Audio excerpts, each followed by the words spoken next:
فاتحہ۔ بسم اللہ الرحمن الرحیم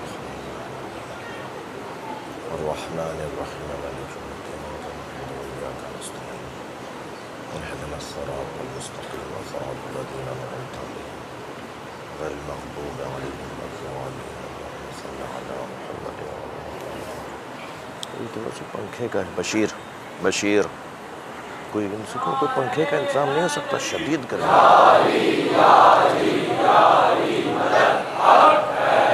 اعوذ باللہ من الشیطان الرجیم، بسم اللہ الرحمن الرحیم۔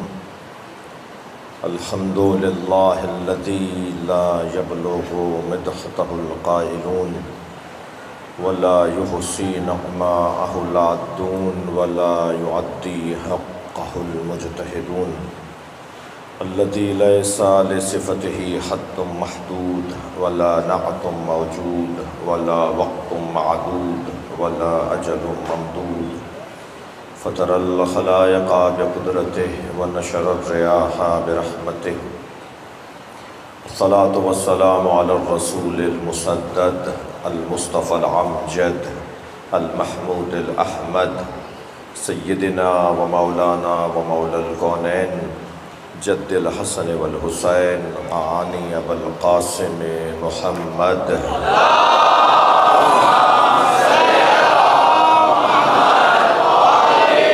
وآلہ الطیبین الطاہرین المعصومین الذین قال اللہ انما یرید اللہ لیذہب عنکم الرجس اہل البیت ویطہرکم تطہیرا۔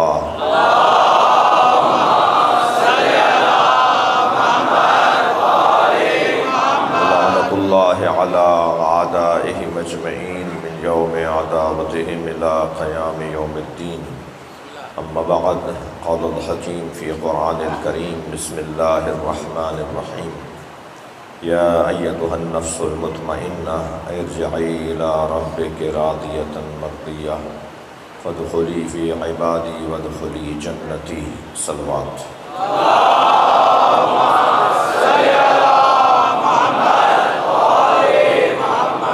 اس سے بہتر صلوات نہیں۔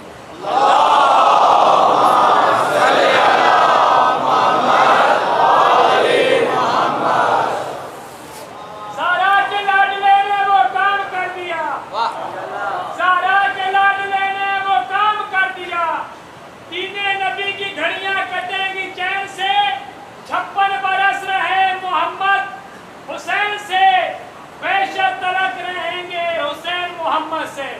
نعرہ حیدری۔ سورہ مبارکہ الفجر کی آخری آیت اور عظمت حسین علیہ السلام۔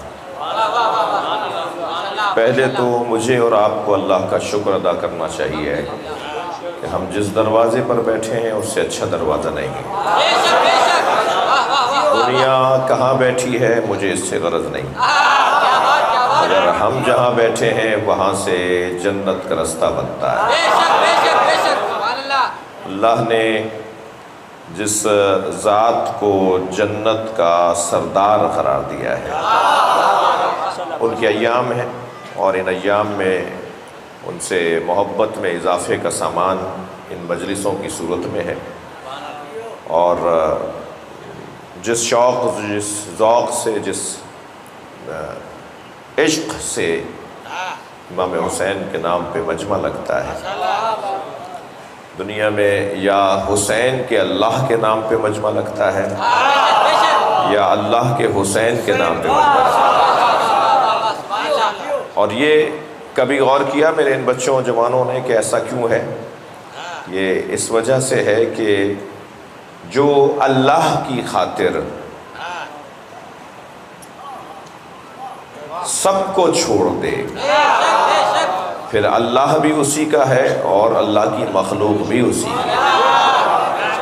میرے مولا اپنی مناجات میں ارشاد فرماتے ہیں، یا اللہ جس نے تجھے پا لیا اس نے کیا کھویا، اور جس نے تجھے کھو دیا اسے کیا ملا۔ مطمع نظر حسین ابن علی، مولا علی کی تمام تر، مولا حسین کی تمام تر محنتوں اور ریاضتوں کا حاصل جو مفہوم اور پیغام ہے وہ عقیدہ توحید کا تحفظ ہے۔ دیکھیے آج جس مضمون میں میں قدم اور سوچنے جا رہا ہوں، اپنے فکر کے وجود کو پہنچا رہا ہوں، وہ یہ کہ حسین مولا کو دیکھنے والوں کی دید مختلف ہے۔ ہر شخص اپنی اینک سے دیکھتا ہے، ہر شخص اپنی دید سے دیکھتا ہے۔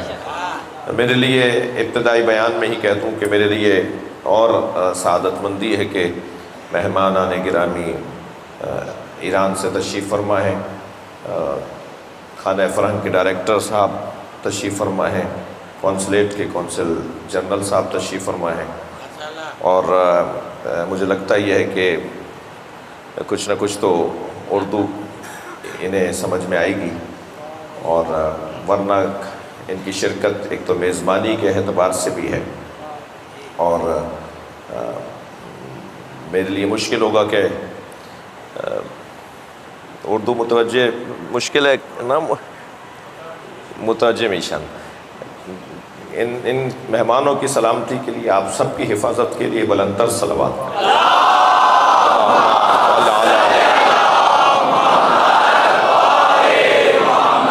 میں اپنے مضمون کو اس طرح سے آج میر حسین علی صاحب آپ کی دعائیں چاہیے اور توجہ چاہیے کہ اس انداز سے ترتیب دوں کہ امام حسین کو دیکھنے والوں کی دید مختلف ہے۔ ہر شخص امام حسین کو اپنی دید سے دیکھتا ہے، یعنی کوئی امام حسین کو اس دید سے دیکھتا ہے جس دید سے اللہ دکھانا چاہتا ہے، اور کوئی امام حسین کو اس دید سے دیکھتا ہے کہ امام حسین بشریت کے نجات دہندہ ہے، اور کوئی رشتوں کی دید سے دیکھتا ہے، کوئی سیاسی اینک سے دیکھتا ہے، کوئی معاشی معاملات سے دیکھتا ہے، اور ان تمام دیدوں میں جو ایک حسین دید ہے، کوئی اس دید سے دیکھتا ہے کہ حسین محافظ اقدار ہیں، حسین محافظ تہذیب ہیں، حسین مولا قدروں کا محافظ وجود ہے۔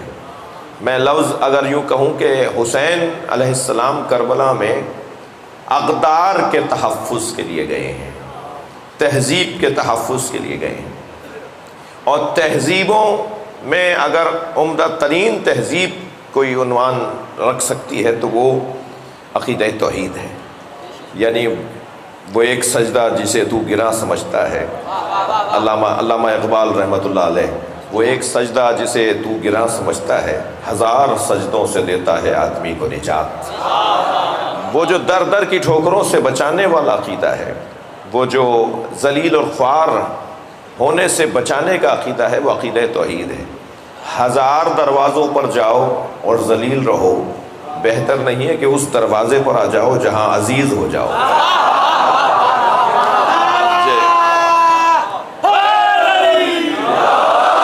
لہذا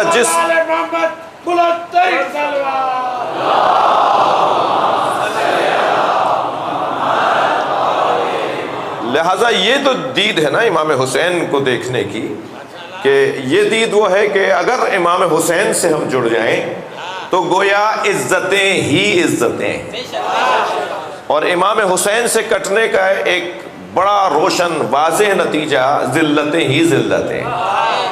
جس حسین مولا نے یہ کہہ کر کربلا میں قدم رکھا کہ ہے ہاتھ من الذلہ، وہ کوئی اور ہوگا کہ جو ذلت جس کی طرف آ جائے، ذلت ہم سے دور ہے۔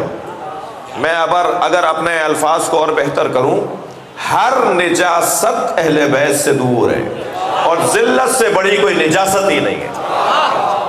انسان ذلیل ہو جائے، انسان کو ذلیل کر دیا جائے، اس سے بڑی کیا نجاست ہے؟ دیکھیے کربلا 5 تہذیبوں کے تحفظ کی سرزمین ہے۔ دقت، کربلا 5 تہذیبوں کے تحفظ کی سرزمین ہے۔ سب سے پہلی تہذیب علم ہے۔ جاہل کا کوئی تعلق علی سے نہیں ہے، جاہلوں کا کوئی تعلق اہل بیت سے نہیں ہے۔ خبردار خبردار ہم اس دروازے پر آنے والے لوگ ہیں۔ اچھا، اب آپ اس امام بارگاہ کو، حسینیہ انجمن حسینیہ ایرانیان کے اس ہال کو لے لیجئے، قدیم امام بارگاہوں میں سے ایک امام بارگاہ ہے۔ میں ایک معمولی سا آدمی بڑی بڑی یونیورسٹیوں کو دیکھنے کا شوق رکھتا ہوں، گیا بھی ہوں کیمبرج اور آکسفورڈ وغیرہ میں بھی، مگر آپ دنیا کی کسی یونیورسٹی کی ایسی کلاس مجھے بتائیں جیسے اس وقت حسین مولا کی یونیورسٹی میں کلاس لگی ہوئی۔ سن 61 ہجری میں پہلی تہذیب پر بات کر رہا ہوں، علم۔ سن 61 ہجری میں امام حسین نے جس عالمی اوپن یونیورسٹی کی بنیاد رکھی تھی نا، یہ حسینیہ ایرانیان اس کا ایک کیمپس ہے۔ اور کلاس کا انداز آپ دیکھ رہے ہیں کہ کلاس میں یہ چھوٹا سا بچہ بھی آیا ہوا ہے، کلاس میں وہ بزرگ بھی آیا ہوا ہے، کلاس میں وہ ٹھیلا چھوڑ کر بھی آیا ہے، کلاس میں وہ فیکٹری کا مالک بھی آیا بیٹھا ہے، کلاس کے اندر ڈاکٹر اور انجینئر بھی بیٹھے ہیں، کلاس میں مریض بھی بیٹھے ہیں اور معالج بھی بیٹھا ہے۔ کوئی طبقہ تو بتائیے جو اس کلاس میں نہ آیا ہوا ہو، کوئی ایک معاشرے کا طبقہ بتائیے جو اس کلاس میں نہ آیا ہوا ہو۔ آپ اگر تھکے ہوئے نہیں سن رہے تو ایک جملہ کہوں، اگرچہ رات کے اس پہر کے اندر مجلس میں اس تازگی کے ساتھ بیٹھنا سوائے عشق حسین کے ممکن ہی نہیں ہے، ورنہ تو لوگوں کے آرام کا وقت ہے، اور مگر اس وقت میں اس بڑی تعداد میں اور اس شوق اور ذوق کے ساتھ آپ کا بیٹھنا آپ کی یہ آخرت کے لیے بھی اور اس دنیا کے سکون کے لیے بھی ایک بہترین نسخہ ہے۔ اس مجلس کے اندر ہر طبقے کے لوگ بیٹھے ہوئے ہیں نا، کون کہتا ہے ہمارے درمیان اختلاف ہے؟ کوئی کسی جماعت کا ہوگا، کوئی کسی جماعت کا ہوگا، کوئی فلاں سیاسی جماعت کو ووٹ ڈالتا ہوگا تو کوئی فلاں سیاسی جماعت سے جڑا ہوا ہوگا، مگر یہ سارے تعلقات امام بارگاہ کے باہر ہیں۔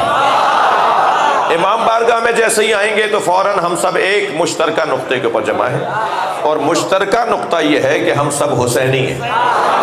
اگر آمادہ ہیں تو ایک اور مفہوم پیش کرنے جا رہا ہوں۔ عزیزو، یہ جو مسلکوں کے نام ہے نا، یہ 200 سال پہلے نہیں تھے، یہ 600 سال پہلے نہیں تھے، یہ مسلکوں کے نام ہم ہی جیسے لوگوں نے بنائے ہیں، اور کچھ مدت کے بعد یہ نام تبدیل ہو جائیں گے۔ پھر میں آپ سے توجہ چاہوں گا، صرف قائد اعظم محمد علی جناح نے پاکستان دو قومی نظریوں پہ نہیں بنایا ہے۔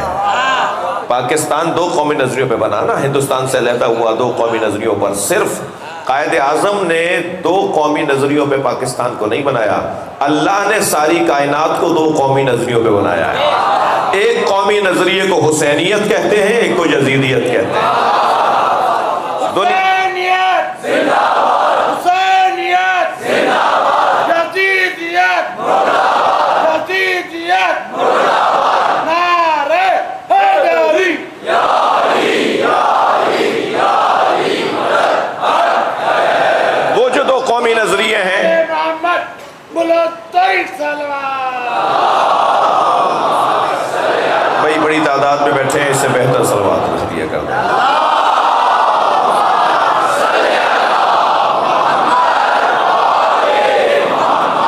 سب سے حسین اور تہذیب اقدار میں ایک قدر، سب سے حسین تہذیب علم ہے، جو ہمیں یہ آپ انداز دیکھیے، میں پھر تکرار کر رہا ہوں اس جملے کی، ایسی کلاس، یہ حسینی مدرسے کی کلاس ہے، ایسی کلاس دنیا میں کسی یونیورسٹی میں نہیں لگتی، لوگ پیسے دے کر بھی پوری کلاسیں نہیں لیتے، لیکن یہاں پیسے دے کر نہیں، یہاں فقیرانہ انداز ہے۔ دنیا میں کوئی ہے کلاس جہاں پر جوتیاں اتار کے لوگ جاتے ہوں؟ لیکن یہ امام حسین کے مدرسے کی کلاس ہے جہاں سب جوتیاں اتار کے بیٹھے ہیں، اور جو جوتیاں ہم باہر اتار کر آئے ہیں، مولا علی نے اس کا نام دنیا رکھا ہے۔ ہم اپنی دنیا باہر چھوڑ کر آتے ہیں، یہاں فلاں فلاں ہوگا مگر باہر جا کر اس کی حیثیت بنے گی، یہاں سب امام حسین کے فقیر بیٹھے ہیں۔ ایک فیکٹری کا مالک مجلس میں بیٹھا تھا، 2000 مزدور اس کی فیکٹری میں نوکری کرتے ہیں، اس کی فیکٹری کے سینکڑوں مزدوروں میں 2000 مزدوروں میں ایک مزدور کودتا پھاندتا اچھلتا کودتا آگے آیا، اپنے مالک کے آگے ہی آ کے بیٹھ گیا، بیٹھتے بیٹھتے اپنے مالک کو لات بھی بے خیالی میں مار دی. مالک نے مڑ کے دیکھا تو وہی تھا کہ جو اس کی فیکٹری میں نوکری کرتا ہے. سوچنے لگا کہ اسے ڈانٹ کر باہر نکالے. فوراً امام حسین نے خیال ڈالا یہ تمہارا نوکر نہیں ہے. یہ جو اپنی ذات کی نفی ہے، یہ جو اپنی انا کی نفی ہے، یہ جو اپنے آپ سے باہر نکلنا ہے. دیکھیے ہمارا معاشرہ کس زبونی حالی کا شکار ہے کہ ہمارے معاشرے میں بسنے والوں کو سب کا خیال تو ہے مگر اپنا خیال نہیں ہے. فلاں میں یہ عیب ہے، فلاں میں یہ نقص ہے، فلاں میں یہ برائی ہے، فلاں کو دیکھا کتنا عجیب آدمی ہے. کبھی غور کیا کہ تم خود کیسے ہو؟ یہ جو انسان اپنے اوپر جب غور کر رہا ہوتا ہے نا تو یہ اس کی اصلاح کا آغاز ہوتا ہے. وہ جو 5 قدریں امام حسین نے کربلا میں محفوظ کی ہیں، وہ جو امام حسین کی وجہ سے 5 تہذیبوں کا تحفظ ہے، ان میں سب سے پہلی تہذیب کو علم کہا جاتا ہے. ہمیں امام حسین کی برکت سے مسلسل ایک تہذیب حاصل ہو رہی ہے اور وہ ہے علم. پھر تکرار کر رہا ہوں، علم سے بڑی کوئی تہذیب نہیں ہے. میں اپنے قوم کے نوجوانوں سے ہاتھ جوڑ کر کہوں گا، اہل بیت کا چاہنے والا وہ جوان ہی نہیں ہے جو تعلیم حاصل نہ کرتا ہو. فارغ رہنے والا اہل بیت کو پسند نہیں ہے. کچھ بھی کریں، عارضی طور پر صحیح، وقتی طور پر صحیح، مگر مسلسل علم کے حصول میں مصروف رہنے والے کو اہل بیت دوست رکھتے ہیں. اور اہل بیت کا سب سے روشن فضیلت کا پہلو بھی ان کا علم ہے. میرے معصوم فرماتے ہیں کہ اگر مشرق سے مغرب تک کوئی ایک مکان ہو اور اس مکان میں ہزاروں دروازے کھلتے ہوں اور ہر دروازے سے نئی زبان بولنے والا داخل ہوتا ہو، تو وہ ساری زبانیں یا میں جانتا ہوں یا میرا بھائی حسن جانتا ہے. یہ علم کے عنوان پر حسین گھرانہ ہے جن کی زبان میں، جن کے لعاب میں علم ہے. علم امام حسین کی برکت سے ہمیں نصیب ہو رہا ہے. علم ایک تہذیب ہے، علم ایک قدر ہے. علم کے بغیر انسان کی قیمت کوئی باقی نہیں رہتی، اس کی کوئی وقت باقی نہیں رہتی. آپ کی، میری، ہم سب کی ایک تعریف ہے اور ہر چیز کی ایک تعریف ہے. اس امام بارگاہ میں اطراف میں لگی ہوئی جتنی چیزیں آپ کو نظر آ رہی ہیں ان سب کی تعریف ہے. اس مائک کی بھی تعریف ہے، تعریف کی بھی تعریف ہے. اہل منطق نے تعریف کی تعریف کی ہے کہ جامع افراد ہونا چاہیے اور مانع اغیار ہونا چاہیے. مثلا اگر اس مائک کے بارے میں آپ سے کہا جائے کہ اس مائک کی تعریف کریں تو ایسا کوئی لفظ بولنا ہوگا جو اس کے سارے شعبوں کو اس لفظ کے اندر جگہ مل رہی ہو، اور جو اس سے متعلق نہیں ہے اس کو اس میں شامل نہ کیا جا رہا ہو، تو اس کو کہیں گے تعریف. علم کی تعریف کیا ہے؟ دقت چاہوں گا، علم بھی تو تعریف مانگتا ہے نا. علم کی تعریف کیا ہے؟ علم کی تعریف، پہلے تسلی دیجئے، آپ تھک نہیں رہے میری باتوں سے. علم کی تعریف میں نے علی بھائی سے کہا ہے کہ آپ سب کی ماشاءاللہ جو ہیٹ ہے نا، گرمی ہے نا، وہ سب اوپر آ رہی ہے اور اس کو میں لے رہا ہوں. تو میں نے کہا سر میرا کچھ خیال کریں. ایک صلوات پڑھیں محمد وآل محمد.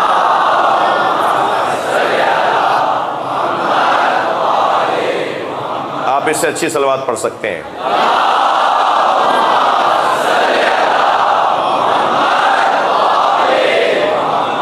علم کی تعریف، پھر تسلی دیجئے، بات میری جا رہی ہے. علم کی تعریف کیا ہے؟ علم کی تعریف اہل دقت نے اہل علم نے علم کی تعریف کی ہے کہ اشیاء خارجی کا، شبر بھائی آپ سے توجہ چاہوں گا، اشیاء خارجی کا حواس خمسہ کے ذریعے جزو ذہن قرار پانا، اسے علم کہا جاتا ہے. پھر تکرار کروں، گردن نہیں ہلائیں گے تو بولتا رہوں گا. اشیاء خارجی کا حواس خمسہ کے ذریعے سے، مثلاً جلتی ہوئی دیگچی کو ہاتھ لگایا، مس کیا، جلتی ہوئی دیگچی کو ہاتھ لگایا جی، تو علم نے مس کرنے نے ہمارے ذہن میں ایک پیغام پہنچایا. یہ جو پیغام جا رہا ہے نا اس حس کے ذریعے، لامسہ کے ذریعے، یہ پیغام جو ہمارے ذہن میں جا رہا ہے یہ گویا ایک علم ہے. مثلا حرارت کا علم، مثلا گرمی کا علم، مثلا سوزش کا علم، مثلا احراق کا علم، جلنے کا علم. یہ اس مس کرنے کے ذریعے، جلتی ہوئی دیگچی کو ہاتھ لگا کر یہ ایک کیفیت ذہن کے اندر جا رہی ہے. اس کو لمس کے ذریعے سے ہمارے ذہن میں کوئی چیز گئی ہے، وہ جو چیز گئی ہے اسے علم کہا جاتا ہے. جی میں نے آپ کو دیکھا، مثلا کیٹو کے پہاڑ کو دیکھا، 10 سال کے بعد مجھے کسی نے تصویر دکھائی تو میں نے بتا دیا کہ کیٹو کا پہاڑ ہے. تو کیونکہ وہ اس کو آنکھوں کے ذریعے سے میں نے اپنے ذہن میں بٹھا لیا تھا، تو وہ میری آنکھوں کے ذریعے سے جو میرے ذہن میں بیٹھا ہے وہ باصرہ کے ذریعے سے، بصارت کے ذریعے سے وہ علم قرار پایا ہے.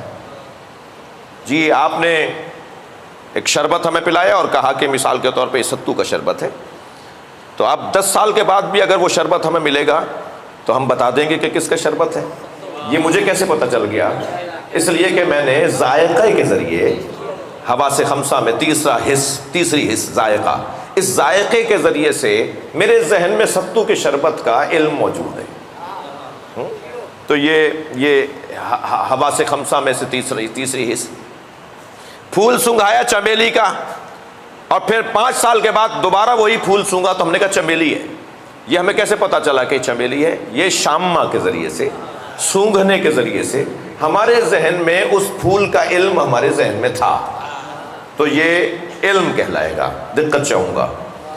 اسی طرح ہم نے ایک مرتبہ جناب شبر صاحب کی آواز سنی اور پھر ٹیلی فون پہ انہوں نے بتایا نہیں کہ میں کون ہوں، مگر ہم نے فوراً جواب دیا کہ شبر بھائی کیسے ہیں. تو یہ ہمارے ذہن میں کیونکہ سننے کے ذریعے سے ان کے لہجے کا، توجہ کر رہے ہیں نا آپ حضرات، ان کے لہجے کا علم میرے ذہن میں تھا، تو میں نے سننے کے ذریعے سے جان لیا کہ یہ کون ہے. تو 5 چیزوں کے ذریعے، حواس خمسہ کے ذریعے اشیاء خارجی کا جزو ذہن قرار پانا یہ علم کہلاتا ہے. ٹھیک ہے، یہ علم ہے. علم جگہ نہیں گھیرتا بھائی. اس امام بارگاہ کی گنجائش ختم ہو گئی ہے، اس سے زیادہ مزید لوگ آئیں گے تو کوئی نہ کوئی تکلیف میں آ جائے گا. ایسے ہی ہے. کیوں؟ اس لیے کہ یہ بدن یہاں بیٹھے ہوئے ہیں، مگر جو بدن یہاں بیٹھے ہیں وہ یہ بھی جانتے ہیں کہ یہاں ان گنت فرشتے بغیر جگہ گھیرے بھی بیٹھے ہیں. کیونکہ فرشتوں کو جگہ نہیں چاہیے. صلوات پڑھ لیں ذرا نبی کی ذات پر.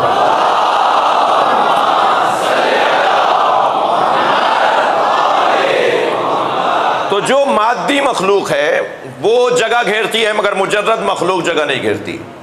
ایک بڑی تعداد میں نوجوانوں کی ہے اور کچھ سمجھنے اور سیکھنے آئی ہیں، میں ان کے لیے دعا گو ہوں اور ممنون ہوں. تو اشیاء خارجی کا حواس خمسہ کے ذریعے جزو ذہن قرار پانا یہ علم کہلاتا ہے. 5 چیزوں کے ذریعے سے ہم عالم بنتے ہیں. یہ جو علم ہمارے ذہن میں بیٹھا ہوا ہے یہ باہر کیسے نکلتا ہے؟ یہ باہر کیسے آتا ہے؟ بہت معلومات حضور کے پاس ہوگی، بہت ساری معلومات جناب کے پاس ہوں گی، بہت دانشور ہوں گا ہمارا یہ جوان، بہت پڑھا لکھا ہے وہ جوان. اسی امام بارگاہ میں شاید کیا یقینی کوئی نہیں ہے، یقیناً کوئی نہیں ہے کہ جو جاننے والا نہ ہو. تو یہ جو ذہنوں میں ہمارے معلومات بیٹھی ہوئی ہے یہ باہر کیسے آتی ہے؟ یہ نکلتی کیسے ہے؟ اسے باہر نکلنے کے لیے رائج 2 طریقے ہیں. توجہ، رائج 2 طریقے ہیں. ایک طریقہ وہ بھی ہے جسے اللہ والے نہیں چاہتے کہ اس طریقے کو فراموش کیا جائے، اور عام لوگ اس طریقے کو جانتے نہیں ہیں. 2 رائج طریقے ہیں. ایک بولنے کے ذریعے، تھکے نہیں ہیں آپ حضرات، ایک بولنے کے ذریعے، مثلا میں اپنی معلومات بول کر جو میرے ذہن کے اندر بیٹھی ہوئی ہے وہ بول کر میں باہر نکالتا ہوں. ایسے ہی ہے. ایک بولنے کے ذریعے، ایک لکھنے کے ذریعے. ٹھیک ہے. یا میں اچھا خطیب بن جاؤں گا، اچھا مدرس بن جاؤں گا، اچھا ٹیچر بن جاؤں گا، اچھا پروفیسر بن جاؤں گا، اور پھر میں اپنی معلومات کو اپنی زبان کے ذریعے سے باہر نکالوں گا. تو جو معلومات میرے ذہن میں بیٹھی ہوئی تھی اسے اپنی زبان کے ذریعے سے میں نے باہر نکالا. یہ خارج کیا، صادر کیا، ظاہر کیا، میں نے عیاں کیا، واضح کیا، میں نے بیان کیا اپنی زبان کے ذریعے سے. اور کبھی میں تحریر کی صورت میں کتاب لکھوں گا، لہٰذا فلاں بڑے دانشور تھے انہوں نے 10 کتابیں لکھی، فلاں بہت بڑے دانشور تھے انہوں نے 50 کتابیں لکھی. تو علم کا اظہار یا قلم کے ذریعے ہو رہا ہے یا زبان کے ذریعے ہو رہا ہے. مگر کمال ہے اس گھرانے کا، مولا یہ فرماتے ہیں کہ نہ بول کر بتاؤ کہ کتنے بڑے عالم ہو، نہ لکھ کر بتاؤ کہ کتنے بڑے عالم ہو، کردار سے بتاؤ کہ کتنے بڑے عالم ہو. تمہارا کردار بتائے کہ تم کتنے بڑے دانشور ہو. کونوا دعاۃ الناس بغیر السنتکم، لوگوں کو دعوت دو زبان کے بغیر. کیسے ہوگا زبان کے بغیر ہم دعوت دیں لوگوں کو؟ اپنے کردار کے ذریعے دعوت دو. اب جس کے دروازے پر ہم بیٹھے ہیں نا، ان کا اگر کوئی خطبہ بھی ہمیں نہ ملتا تب بھی حسین ابن علی کا کربلا میں آنا یہ دعوت ہے لوگوں کے لیے. ٹھیک ہے.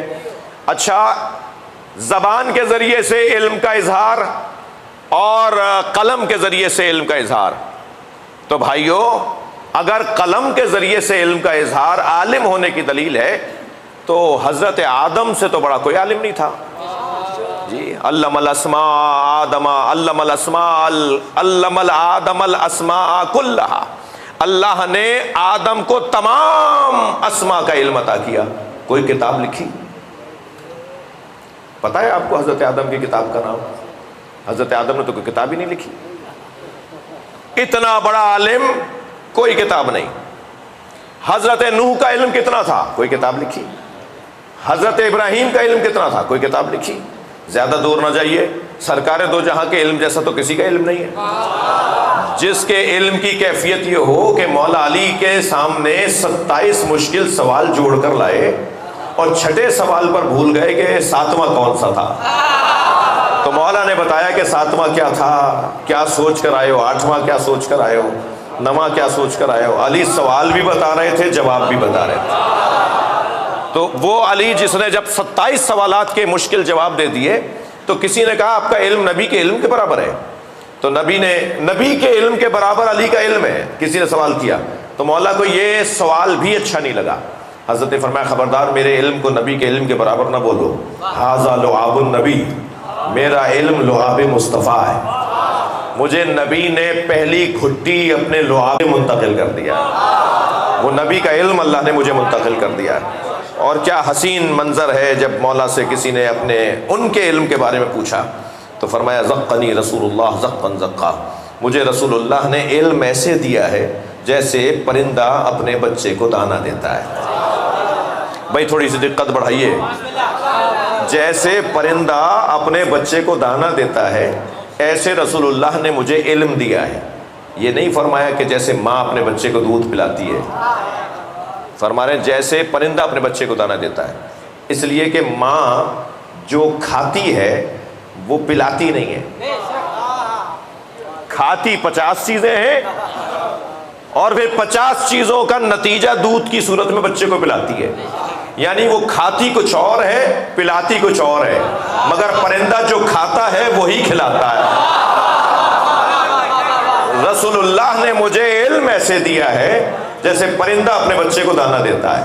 اللہ سے لیتے جاتے تھے، علی کو دیتے جاتے. صلوات نبی کی ذات پر.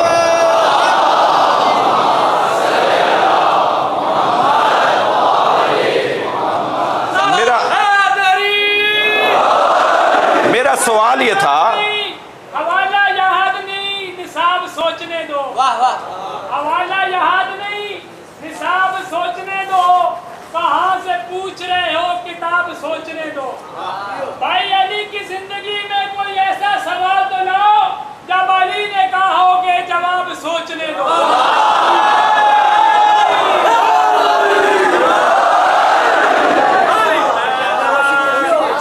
بھائی مولا نبی سے بڑھ کر تو کوئی نہیں ہے نا عالم. یعنی مولا علی بھی جن سے علم لے رہے ہیں وہ مصطفیٰ سرکار ہیں. ٹھیک ہے، سرکار نے کوئی کتاب لکھی، نبی نے کوئی کتاب لکھی، سرکار نے تو کبھی قلم ہی ہاتھ نہیں لگایا.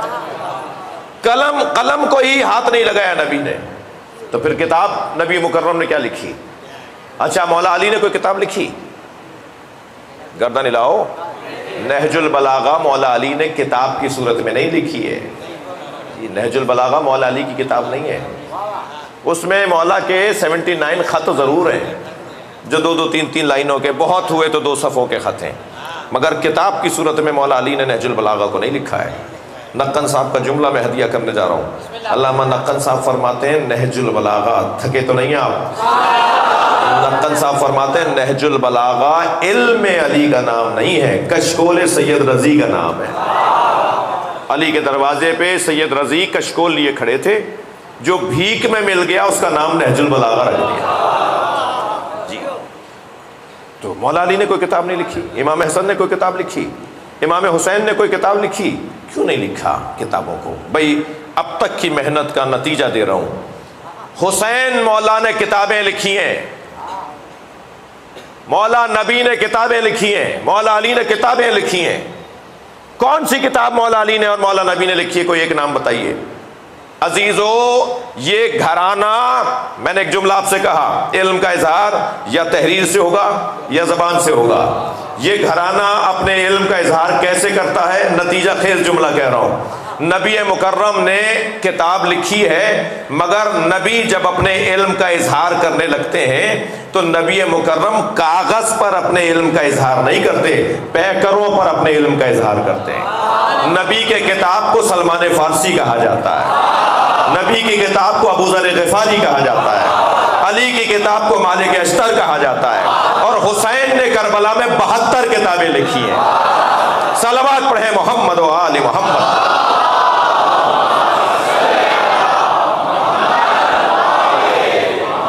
یہ کربلا کا میدان مولا امام حسین کی کتابوں کا مجموعہ ہے۔